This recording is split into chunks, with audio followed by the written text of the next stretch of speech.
দুর্যোগ প্রতিরোধ কার্যক্রম সহ দেশের সকল জেলা উপজেলা এবং স্থানীয় ভিত্তিক উন্নয়নমূলক কার্যক্রমে ইমাম মুয়াজ্জিনদেরকে কিভাবে সম্পৃক্ত করা যায় এই বিষয়টি নিয়েও আমাদের মধ্যে কর্ম পরিকল্পনা রয়েছে।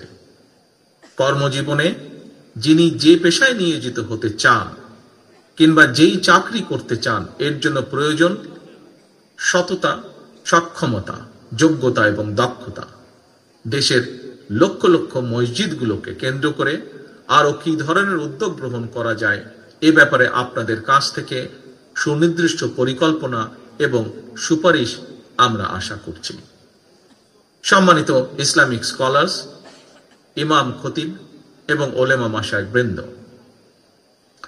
দীর্ঘ ১.৫ দশকের তাবিদারি শাসন শোষণের মাধ্যমে আরো একবার প্রমাণিত হয়েছে ঈমান, ইসলাম এবং দেশের স্বাধীনতা সার্বভৌমত্ব রক্ষা করতে হলে আমাদের ঐক্যের বিকল্প নেই। সুতরাং দেশ এবং জনগণের স্বাধীনতা সুসংহত করার জন্য আগামী জাতীয় নির্বাচন অত্যন্ত গুরুত্বপূর্ণ এবং তাৎপর্যপূর্ণ।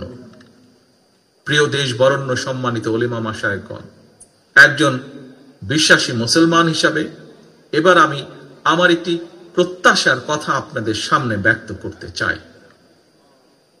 এখানে উপস্থিত আমরা সবাই জানি, আহিলামে জালিয়াতের সময় আমাদের মহানবীকে যারা অপছন্দ করত, তারাও কিন্তু মহানবী সাল্লাল্লাহু আলাইহি সাল্লামকে ন্যায়পরায়ণ হিসাবে জানত, মানত এবং বিশ্বাস করত।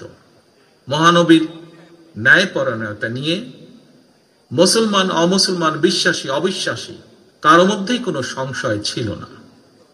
মহানবীর সেই ন্যায়পরায়ণতা আদর্শ সমুন্নত রেখে রাষ্ট্র এবং সরকার পরিচালনায় বিএনপির মূল মন্ত্র হবে ইনশাআল্লাহ ন্যায়পরায়ণতা। মহানবীর ন্যায়পরায়ণতার আদর্শে উজ্জীবিত একটি ইনসাফ ভিত্তিক বাংলাদেশ গড়ার লক্ষ্যে আগামী নির্বাচনে বিএনপি দেশের সকল সম্মানিত ইমাম, খতিব, মুয়াজ্জিন, আলেম, ওলেমা, পীর, মাশায়েখদের দোয়া এবং সমর্থন চায়। পরিশেষে আমি আপনাদের কাছে দোয়া চাই, আমার মায়ের জন্য দোয়া চাই, আমার দলের নেতা, কর্মী, সমর্থক এবং সর্বোপরি দেশবাসীর জন্য দোয়া চাই।